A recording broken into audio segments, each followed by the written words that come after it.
Boa noite, queridos. Graça e paz. Helena, pode projetar, por favor. Queridos, abram, por favor, já suas Bíblias na carta aos Hebreus, capítulo 12, verso 14. Hebreus 12, 14. Eu vou projetar algumas referências, alguns textos, vocês vão sempre ver ali à frente também, para quem quiser acompanhar. Hebreus 12, 14. Vamos ler todos juntos em uma única voz? Segui a paz com todos e a santificação, sem a qual ninguém verá o Senhor. Amém. Pode se assentar quem está em pé. Queridos, em nosso breve catecismo, a pergunta número 1, que é sempre muito bem repetida por nós, ela diz o seguinte: qual o fim principal do homem? E a resposta conhecida por todos nós, é que o fim principal do homem é glorificar a Deus e gozá-lo para todo o sempre. Quando a gente olha para essa última palavrinha sempre, a gente precisa entender que não se fala simplesmente desse mundo, desse tempo que a gente vive, seja 80, 90, 100 anos, mas o sempre ele remete a algo maior, ele remete à eternidade. E daí eu passo a convidar os irmãos para seguirem comigo na leitura, ali à frente, onde o Senhor Jesus, ele nos ajuda a entender o que é esse sempre, o que é essa eternidade, o que é essa vida eterna. E lá em João 17, 3, ele diz o seguinte: a vida eterna é esta, que te conheçam a ti, o único Deus verdadeiro, e a Jesus Cristo a quem enviaste. Isso é vida eterna. A vida eterna é tão importante que o próprio Deus colocou no coração do homem. Olha o que diz Colossenses 3, 11, a parte A. Tudo fez Deus formoso no seu devido tempo. Também pôs a eternidade no coração do homem. Que bênção, glória a Deus. Então, querido, se Deus tem colocado no nosso coração o desejo, o anseio pela eternidade, se Ele mesmo tem dito que a eternidade é conhecê-lo e desfrutar da presença dEle, então será que nós devemos ou não almejar por essa bênção que é a eternidade? Será que nós devemos buscá-la com as nossas forças, como se fosse possível pela nossa própria força alcançar a eternidade? Então é necessário que a gente dê esse passo, querendo sim desfrutar da presença do nosso Senhor, para que a gente possa glorificar a Ele e se alegrar nele por toda a eternidade.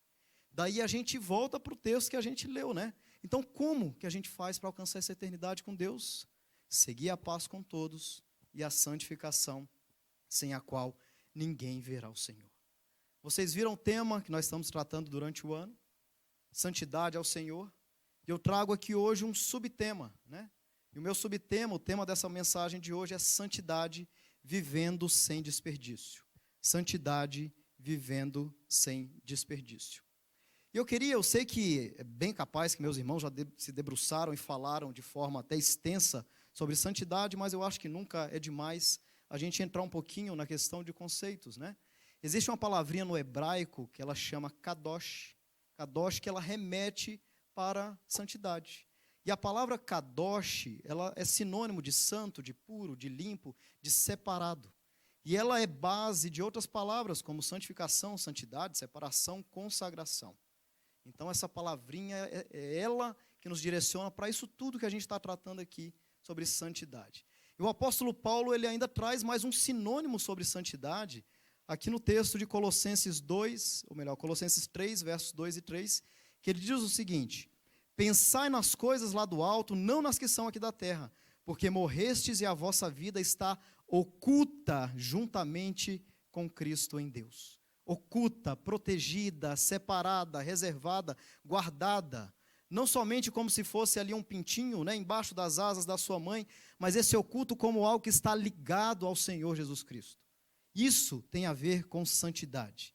Mas quando a gente fala sobre... Eu já estou passando aqui antes da hora.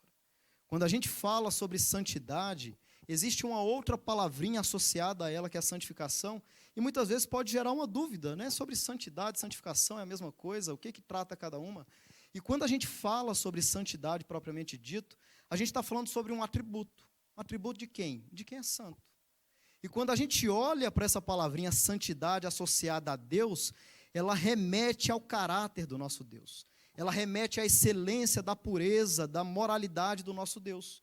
Mas quando nós falamos sobre santidade direcionada ao homem, ela trata sobre dois elementos, duas óticas. Na ótica de devoção, ela fala sobre uma vida de serviço a Deus, quando nós estamos devotos ao nosso Senhor. Mas ela fala também sobre assimilação, quando a gente compreende a necessidade de santidade e a gente passa a buscar, a se imitar, a se espelhar com aquele que é o nosso modelo, a nossa referência de santidade. E eu passo aqui a compartilhar com vocês duas citações, uma do Louis Berkhoff e outra da Nancy Leigh, que são bem interessantes quanto a isso, quanto à santidade. O Louis Berkhoff ele diz o seguinte: santidade é a perfeição de Deus, em virtude da qual ele eternamente quer manter e mantém sua excelência moral, aborrece o pecado e exige pureza moral de suas criaturas. Já Nancy, ela diz o seguinte, que santidade é a beleza de todos os atributos de Deus, sem a qual sua sabedoria não passaria de astúcia, sua justiça de crueldade, sua soberania de tirania, sua misericórdia de piedade sem nexo. Olha que bênção que é a santidade. Quando a gente fala de santidade, a gente olha para um lado, para um extremo, a santidade, a plenitude da moralidade de Deus. Quando a gente olha para o outro lado, a gente vê o pecado. Eles estão em lados opostos, eles não se conversam. Então, passando essa primeira parte introdutória, eu quero trazer para os irmãos aqui uma estrutura de uma mensagem, onde a gente vai navegar por 4 sessões, por 4 pontos. E na primeira sessão nós vamos tratar sobre a santidade inefável de Deus. O que será que é isso? Nós vamos ver que a santidade de Deus ela é diferente de todo tipo de santidade que é associada ao homem. No segundo grupo, a gente vai tratar sobre a santidade corrompida. Deus ele cria o homem puro sim no jardim, mas algo aconteceu e essa santidade foi borrada, foi manchada. Na sessão 3, está parecendo filme, né? No bloco 3, nós trataremos da santidade restaurada. Deus ele é uma bênção, é maravilhoso demais, ele não deixa o homem caído. Ele restaura por meio do Filho a nossa santidade. E no último bloco, de forma prática, nós vamos entender como é que a gente faz então para ser santo. Como é que a gente navega nesse processo de santificação, já que a gente só alcança a eternidade com Deus se a gente se mantiver santo com Ele. Então vamos avançando. Santidade inefável, né? A palavra inefável, ela é sinônimo de indivisível, indizível, indescritível, que tem origem divina, algo que é prazeroso, algo que é deleitoso. Então, algo que realmente está associado ao nosso Deus, ao nosso Senhor. Então, para a gente entender sobre santidade, a gente olha para o modelo, a gente olha para a referência. E daí a gente passa a olhar para um texto que é interessante, Isaías 6:3, que ele diz o seguinte: e clamavam uns para os outros, dizendo, santo, santo, santo é o Senhor dos exércitos. Toda a glória, toda a terra está cheia da sua glória. E olha só que bênção o comentário do Sproul, quando ele fala sobre essa citação, essa repetição da santidade, né? Ele diz assim, a Bíblia diz que Deus é santo, santo, santo. Não que ele é meramente santo, ou mesmo santo, santo. Ele é santo, santo, santo. A Bíblia nunca diz que Deus é amor, amor, amor, ou misericordioso, misericordioso, misericordioso, ou ira, ira, ira, ou justo, justo, justo. Ela diz que ele é santo, santo, santo. Toda a terra está cheia da sua glória. Esse atributo é caro demais para Deus. E daí a gente vê a W. Pink dizendo, Deus é inefavelmente santo. Como tal, ele é absolutamente livre de todo vestígio de poluição moral, sendo ele plenamente puro, odeia tudo que é impuro. Agora o pecado se opõe diretamente à santidade de Deus, pois é essencialmente impuro, imundo e abominável, portanto, ele é objeto de sua incessante abominação. É por isso que não dá para conviver pecado com santidade. Mas daí a gente segue, queridos. A gente vê que, como eu estava comentando, sendo um atributo caro demais para Deus, importante demais para Deus, a gente vê que quando Deus não tem nada para que ele possa jurar, pelo fato de não ter ninguém acima dele, ele jura pela sua própria santidade. E olha o que diz o Salmo 89, 34, 35a. Não violarei a minha aliança, nem modificarei o que os meus lábios proferiram. Uma vez jurei por minha santidade. É importante demais para ele. É por isso que a gente está falando aqui sobre a santidade. Mas se a gente entende que a santidade de Deus ela é inefável, ela está num patamar que a gente não alcança, nós precisamos buscar isso como referência. Só que aconteceu algo no meio do caminho, né? O homem tropeçou. Daí a gente passa para a seção 2, onde a gente vê que a santidade do homem, ela foi corrompida. Algo aconteceu e é por isso que nós vamos precisar depois de uma restauração com Cristo Jesus. Gênesis 1, 26, a parte A diz assim: também disse Deus, façamos o homem à nossa imagem, conforme a nossa semelhança. Eclesiastes 7, 29a diz: eis que tão somente achei que Deus fez o homem reto. E aqui a gente vê que o homem foi criado em Deus. O homem foi criado santo como Deus é santo. Porém, pela sua desobediência, ao ter descumprido a ordem de Deus, o homem passa a se tornar alguém impuro. Essa santidade ela é manchada. Eclesiastes na parte B ela diz, né, o homem foi criado reto, mas ele se meteu em muitas astúcias. Colossenses 1, 21 ainda diz: e a vós outros também que outrora erais estranhos inimigos no entendimento pelas vossas obras malignas. Romanos 3, 23 ainda diz: pois todos pecaram e carecem da glória de Deus. A santidade foi manchada, a santidade foi borrada. E a gente percebe que essa queda, ela impactou o homem, trazendo essa grande separação entre Deus e o homem. Então, o passo que Deus dá a partir do momento que o homem cai, ele já não tinha condições de permanecer na presença de Deus. Então, ele é expulso do jardim, porque o pecado não pode conviver com a santidade. E daí eu compartilho aqui com os irmãos um livro bem interessante que eu estou lendo, eu recomendo. É um livro do teólogo, né, o reverendo Russell Shedd, chama Viva para a Glória de Deus. E ali o reverendo Russell Shedd, ele mostra o tanto que a queda causou um impacto nessa relação homem-Deus. E não somente na relação vertical homem-Deus, mas também na relação horizontal do homem com o próprio homem e do homem com a criação de Deus. Quando a gente trata desses 3 mandatos, né, o mandato espiritual, social e cultural. Então a gente percebe que houve um impacto. E o homem que até então desfrutava de forma plena da presença de Deus, ele passa a viver uma vida desperdiçando a presença de Deus. Então, o próprio reverendo, ele chama no seu livro, né, o que ele chamou de teologia do desperdício, quando a gente passa a viver uma vida desperdiçando a presença de Deus. E quando a gente fala de desperdício, a gente está falando sobre algo que você não aproveita da maneira que deve ser aproveitada. Quando falta, né, o proveito, quando você gasta de forma exagerada, quando você esbanja. Então, para a gente entender um pouquinho melhor, já que eu vou navegar um pouco nessa questão também do desperdício, trazendo um exemplo para a nossa realidade, eu trago aqui uma manchete do G1, do ano de 2022, que diz assim: o Brasil desperdiça cerca de 27 milhões de toneladas de alimento por ano. E olha uma outra matéria que complementa essa, que ela diz assim: no ano de 2021, o Brasil alcançou a produção suficiente para alimentar 1,6 bilhão de pessoas. Em meio a tanta abundância, um número choca. 33,1 milhões de pessoas estão em situação de insegurança alimentar grave. Como é que pode um país que produz 7 vezes mais a capacidade alimentar da população e ele ainda tem gente passando fome? Isso chama desperdício. Porque o país que ele comercializa, isso não é o problema, mas o problema está nesses 27 milhões de toneladas que elas são jogadas fora. Diante daquilo que é precioso demais para a gente, aquilo que nos ajuda frente ao alimento, né? Aquilo que nos alimenta, que nos fortifica, que nos mantém vivos, porque sem o alimento a gente não consegue seguir adiante. Então, aquilo que nos alimenta, a gente acaba deixando de lado e desperdiçando. Isso é apenas um exemplo dentro da nossa vida comum e diária.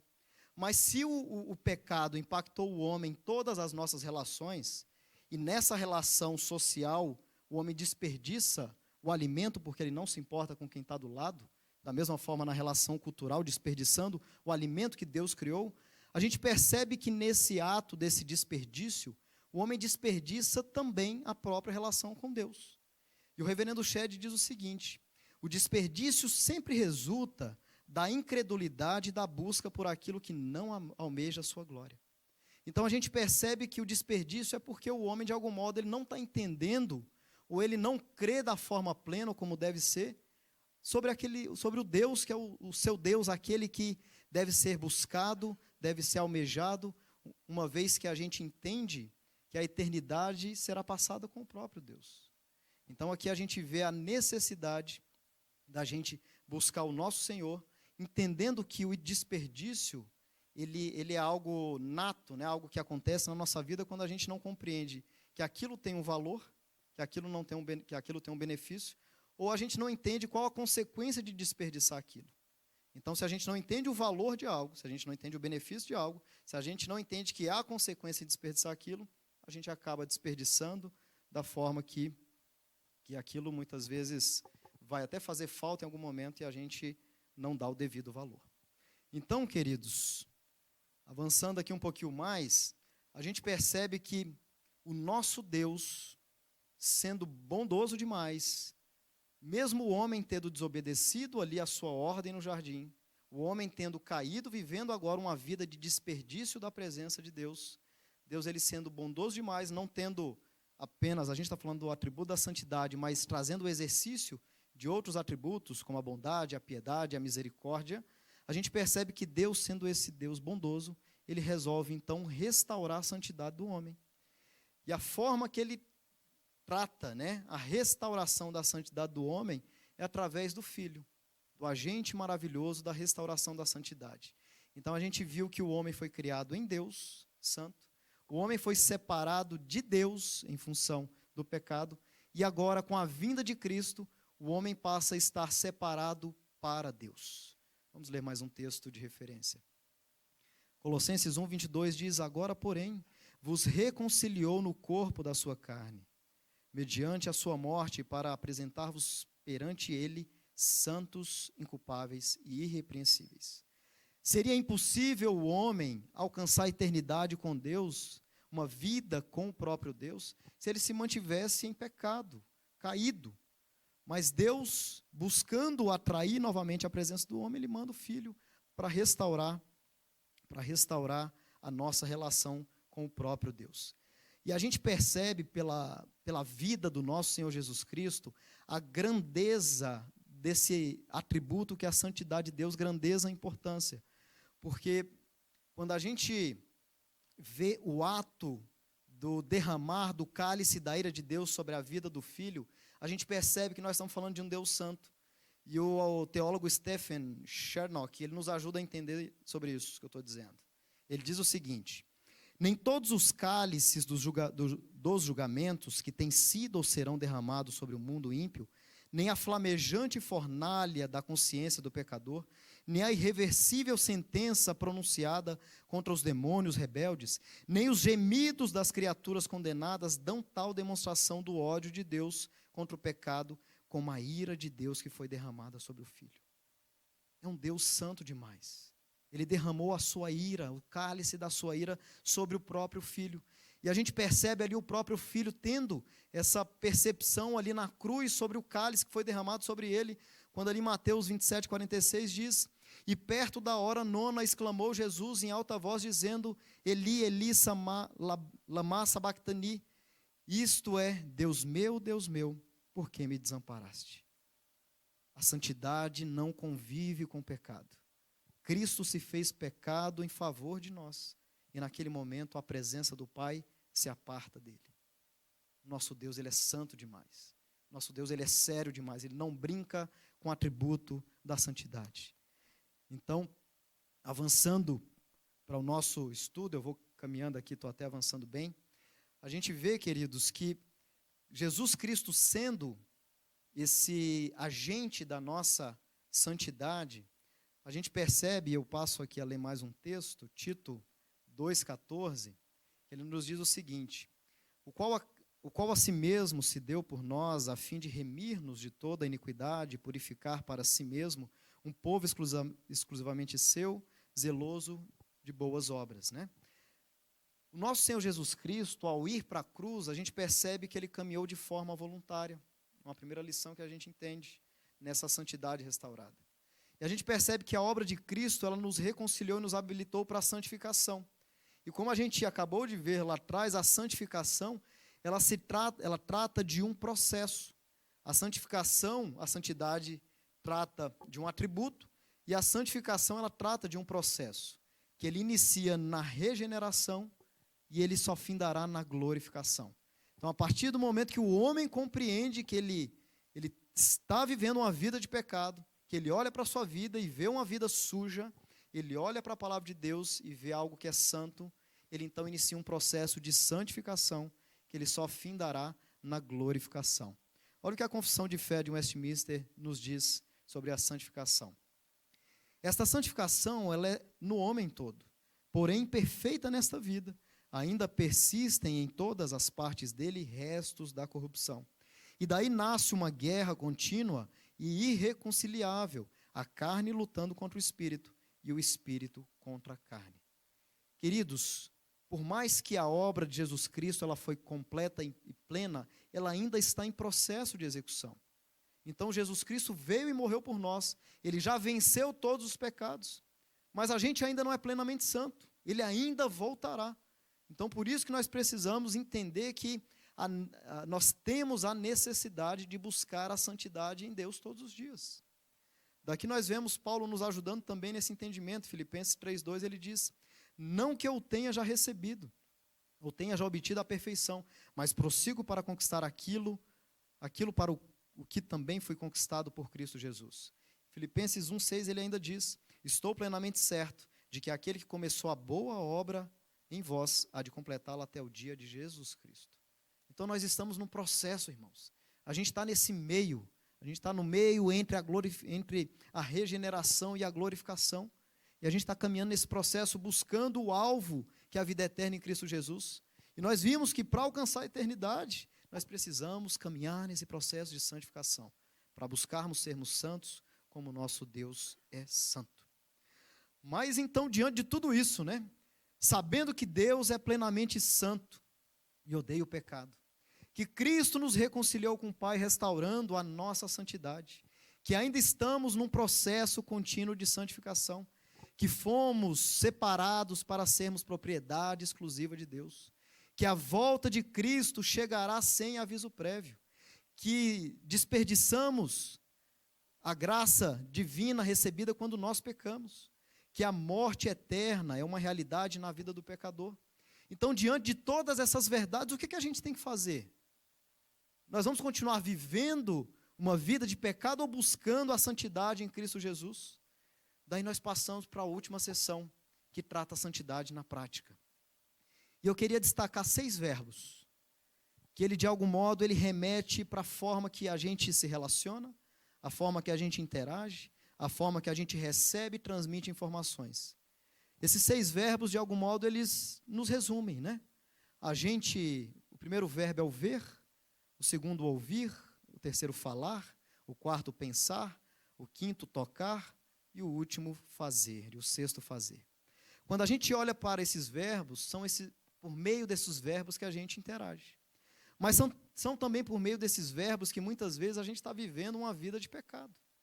Porque pode ser que por meio da visão, nós estamos utilizando os nossos elementos digitais, instrumentos digitais, o celular, a tela do computador, da televisão, do tablet, e a gente está desagradando e ofendendo a Deus e pecando diante daquilo que a gente está olhando. A gente está muitas vezes aqui reservado numa tela, e como se estivesse fazendo algo de bom, e a gente está ali muitas vezes vendo bobagem que desagrada a Deus. E a gente está usando a visão que o nosso Deus nos deu para desperdiçar a presença de Deus. Às vezes não é nem o pecado, às vezes você está gastando tempo, vendo coisas ali, onde poderia estar se debruçando diante da palavra de Deus. Mas não somente o ver, o ouvir também. O que será que a gente tem ouvido por aí? Quais são as vozes que têm soado aos nossos ouvidos? Quais são as músicas que estão tocando nos nossos carros? Será que elas agradam ao nosso Deus? Mas não só o ouvir, também o falar. Aquilo que tem saído da nossa boca é agradável ao Senhor. Aquilo que sai da nossa boca são palavras doces, temperadas com sal? Ou tem saído palavras duras, palavras que ofendem, que desperdiçam a presença de Deus e muitas vezes a comunhão com os irmãos? Mas não somente o falar, o pensar. E o pensar é perigosíssimo, porque muitas vezes você não revela de forma mais clara, mas você está pensando em algo que ofende ao Senhor. E você esquece que o Senhor, Ele conhece os seus pensamentos, os nossos pensamentos.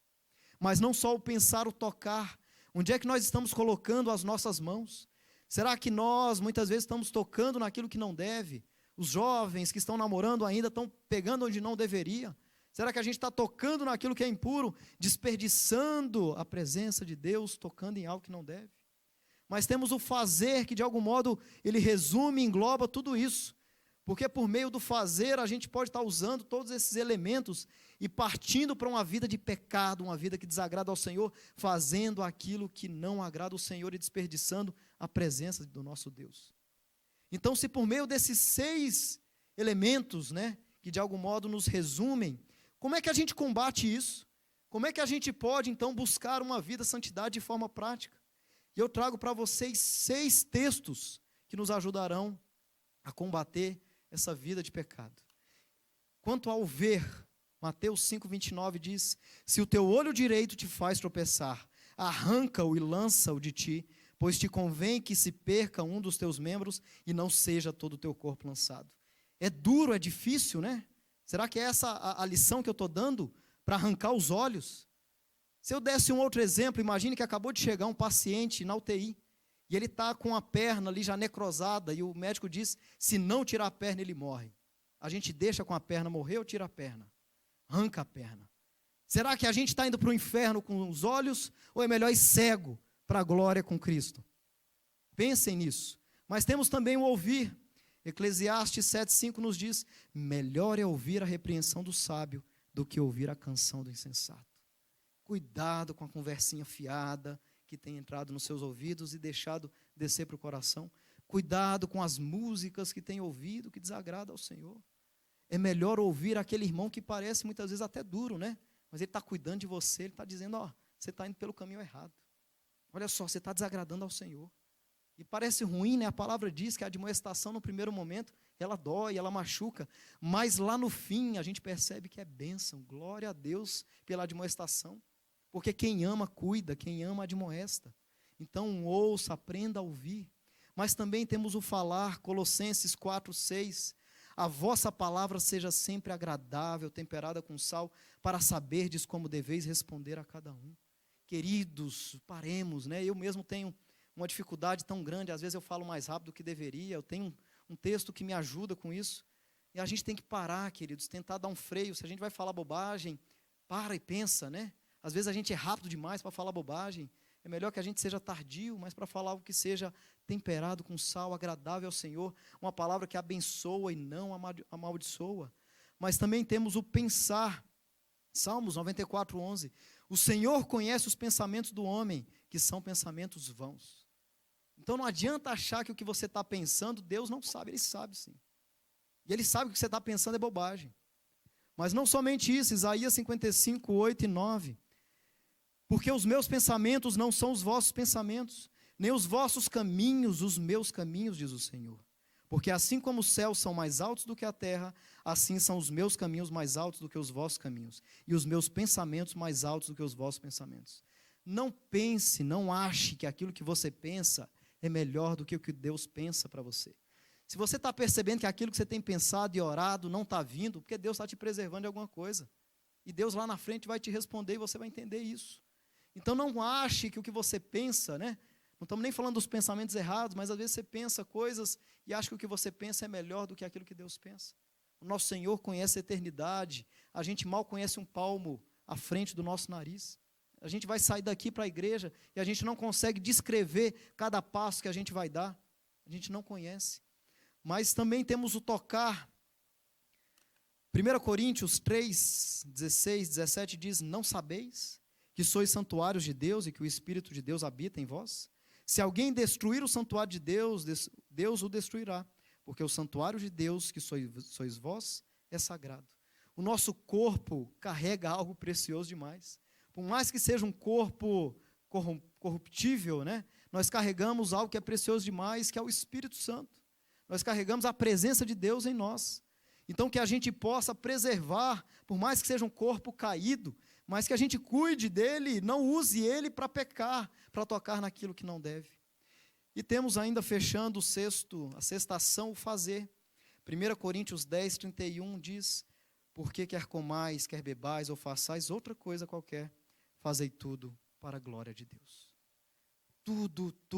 tudo que a gente fizer deve agradar ao Senhor. Quando você estiver pensando em fazer algo, para e pensa, fala, como estou agradando a Deus fazendo isso? Como estou agradando a Deus vendo isso?